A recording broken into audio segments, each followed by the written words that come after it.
Drage moje gledateljice, ovu današnju emisiju mi jako dobro gledajte. Ova emisija koju sam specijalno napravio za sve vas, dođete malo onako osvijestiti zapravo što vi sve stavljate na vaše tijelo, na vaše lice, na vašu kožu, od svih ovih silnih kemijskih proizvoda. Saznaćete koje su zapravo tamne strane svih ovih kozmetičkih proizvoda i unaprijed ću vam reći da se pripremite jer ćete biti šokirani što vi stavljate na vaše tijelo, a što zdravstvene studije pokazuju da imaju nevjerojatan loš utjecaj na naše zdravlje. I specijalno vrste, dakle kozmetičkih proizvoda, u sebi sastoje veliki broj štetnih supstanci i vi kada to redovito svaki dan unosite imat ćete potencijalne velike probleme. Na prvom mjestu ću vam reći apsolutno koji kozmetički proizvodi mogu štetiti vašemu zdravlju. Postoji nešto što se naziva bronzer. Svima je rečeno da korištenje bronzera umjesto sunčanja je najsigurniji način za postizanje sjajnog izgleda. A iako to je možda istina, to ne znači da je bronzer u potpunosti siguran. Utvrđeno da su razine parabena apsolutno visoke u popularnim bronzerima koje redovito koristite. Parabeni su umjetne kemikalije koji se koriste za sprečavanje rasta plijesni, gljivica i bakterija u kozmetičkim proizvodima i proizvodima za osobnu njegu, omogućim da traju duži vremenski period. Dakle, one bronzere koje koristite za preplanuli ten, zna se da u velikom broju slučajeva imaju taj paraben i ostale druge štetne sastojke. Zato molim vas, drugi puta kada kupujete neke od tih proizvoda, pogledajte u onim etiketama ili napucima o uporabi da li sastoje paraben. Ono što možemo reći, druga vrsta perspektive što želite izbjegavati su puderi. Nitko ne želi masno lice nakon svog napornog radnog dana, zbog čega postoje puderi i sprejevi koji pomažu. Međutim, kada je riječ o puderima za lice, možda ćete dobiti puno više nego što ste očekivali. Uz već spomenuti paraben, ovi proizvodi sadrže retinil acetat koji se povezuje sa rakom i čak toksičnošću samih organa. Ono što morate shvatiti da čak i sami puderi u sebi imaju velike količine kemikalija koji značajno mogu štetiti vašem organizmu. Kao paraben i ovaj drugi kemijski sastojak se često nalaze u puderima, trebate ih izbjegavati. Treće, kozmetički preparat je olovka za obrve. Obrve daju oblik licu i mogu u potpunosti promijeniti vaš cjelokupni izgled.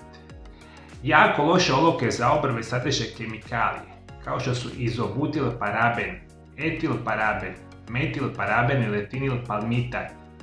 Retinil palmitat i poput retinil acetata povezuje se sa rakom kože, osobito kada se nalazi u prisutnosti sunčeve svjetlosti.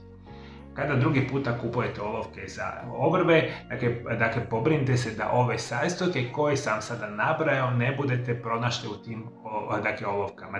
Razmišljajte opet, specijalno što su vjerojatno lošije kvalitete, što su jeftinije one olovke što vi koristite, opet na svoj organizam i svoju kožu i obrve stavljate nešto što ne bi trebali. Dalje što ću vam preporučiti, postoji nešto što se naziva CC krema. CC krema su božji dan za osobe koje preferiraju izgled bez šminke ili izgled koji nije potrebno održavati. Svojom pahuljastom teksturom i sposobnošću prikrivanja često su veliki izbor žena. Koriste se za korekciju bilo kakvih diskoloracija, kao što su crvenilo, bjedoća ili podočnosti. Nažalost, veličanstvenost CC krema tu prestaje, posebno za određene drogerijske marke. Zbog prisutnosti akrilamida ove kreme mogu postati jako opasne. Ono što možemo reći, upravo je akrilamid je jedna specijalna vrsta kemijske supstance koja se često nalaze u ovim CC kremama koji se povezuje, i to znanstvene studije pokazuju, sa nastankom samoga raka. Akrilamid, gledajte kada kupujete ove vrste krema da ga izbjegavate. Dalje što želite izbjegavati biti će rumenila za lice. Da li znate da velik broj rumenila sadrži formaldehid? Formaldehid je hlapljivi organski spoj izrađen od metanola, koji je vrlo toksičan za alkohol za zdravlje. Služi za sprečavanje rasta mikroorganizama.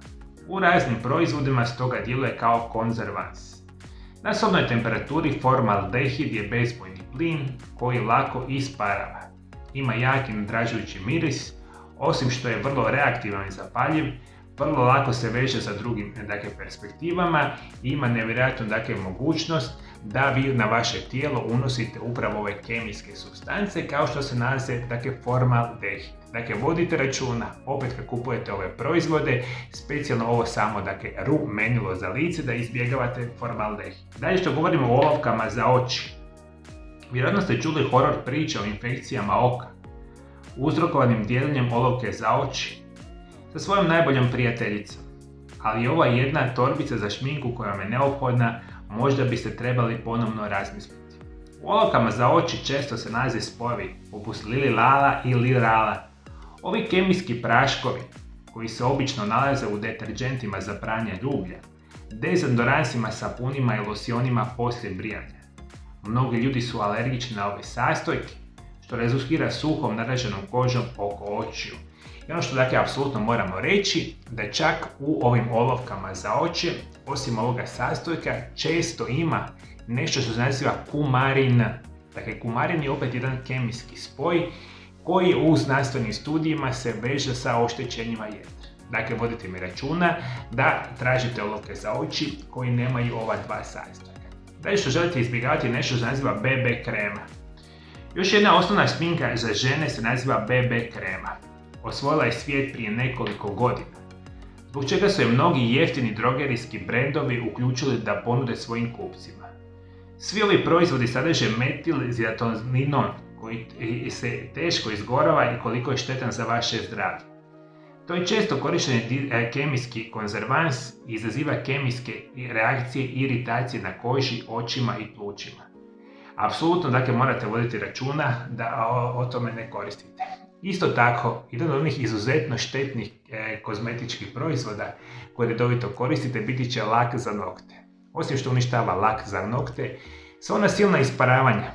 Koliko puta ste osjetili onaj lak za nokte ima neugodne, one teške mirise? Što mislite zašto je to tako? Lak za nokte generalno uopće ne bi trebali koristiti jer imaju značajan negativan utjecaj na naše zdravlje, specijalno žene koje to redovito koriste. Lak za nokte, izbjegavajte.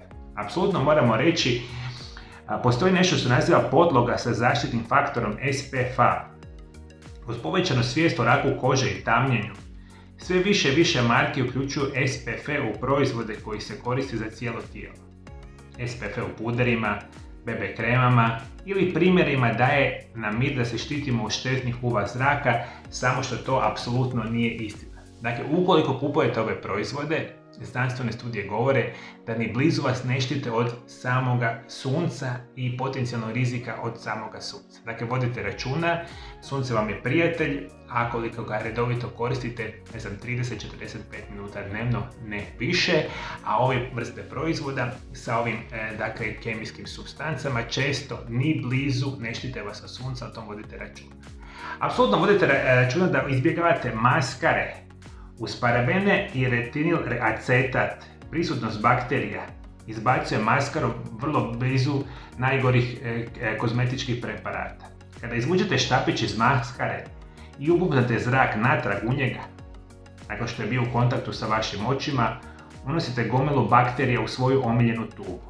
Zbog tamnog vlažnog okoliša, bakterije poput stafilokokka i streptokoka napreduju.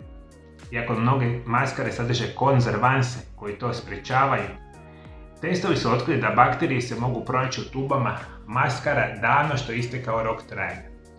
Šta kažete, moje drage gledateljice? One vaše maskare koje redovito koristite su praktično leglo bakterija i sasvim jednostavno. Specijalno što duže vremena traju, pa eto tako. I to se može naravno dogoditi. Ovo se nalazi pri vrhu onih najgorih kozmetičkih preparata. Stvar što ima nevjerojatan negativan utjecaj na naše zdravlje, a često izuzetno skupo, vi to obožavate redovito konzumirati. Znate šta je to, dragi moji gledatelji? Ili gledateljice, to će biti apsolutno parfemi. Kada govorimo o parfemima, možemo reći da prekrasne boce koje su sve ne samo jeftine, često su ispunjene kemikalijama poput oksibenzona, liliala, citrala, benzin salicilata, kumarina i BHT-a, od kojih se ovaj posljednji povezuje sa oštećenjem organa, rakom i endokrinim poremećajima. Da ne spominjemo bojanje i boje koji su uključeni. Iako se uvijek osjećamo pomalo otmjeno kada dodamo mrvicu parfema, moramo itekako voditi računa šta zapravo unosimo. Šta kažete, moje drage gledateljice? Međutim, mi živimo u vremenima kada smo okruženi sa velikim industrijama i vama to sve nameću da vi to sve morate staviti na vaše tijelo, jer bitno je da se vi ne osjećate dobro u svojoj koži, a vi ćete sa svim čudnostim preparatima izgledati krasno i lijepo. Je li tako, moje drage gledateljice? Mi, moje drage gledateljice, da ste ikad primijetili nekakve neugodne zdravstvene blagodati korištenja nekih kozmetičkih proizvoda? Ajde, pišite dolje ispod video zapisa, komentirajte, mislim da veliki broj osoba će to želiti čuti. Ukoliko niste u stanju doći u moju ordinaciju na liječenje, imate veliku mogućnost dogovaranja mojih privatnih telefonskih konzultacija. Konzultacije radim desetljećima sa pacijentima iz cijeloga svijeta. Konzultacije putem telefona se rade na hrvatskom ili engleskom jeziku. Za više informacija nazovite brojeve telefona koje vidite na ekranu za pacijente iz Hrvatske. Isto tako nazovite brojeve telefona za pacijente iz cijeloga svijeta. Još više informacija o mojim privatnim telefonskim konzultacijama možete saznati na mojoj internetskoj stranici www.mariolab.eu. Isto tako ove informacije možete pogledati ispod svakog mog videozapisa, imate poseban link koji možete pogledati. I naravno, ukoliko želite svakodnevno primati moje savjete o najboljim prirodnim načinima liječenja, dolje ispod videozapisa pretplatite se na moj kanal. I prije nego što odete, moji dragi gledateljice, koji su najvažniji vitamini, zapravo nutrijenti koji trebate sve vi žene koristiti redovito, specijalno nakon 40. godine života? To možete otkriti u ovom videozapisu pored mene. Hvala najljepše što me pratite me i dalje. Druge emisije, lijep i ugodan pozdrav.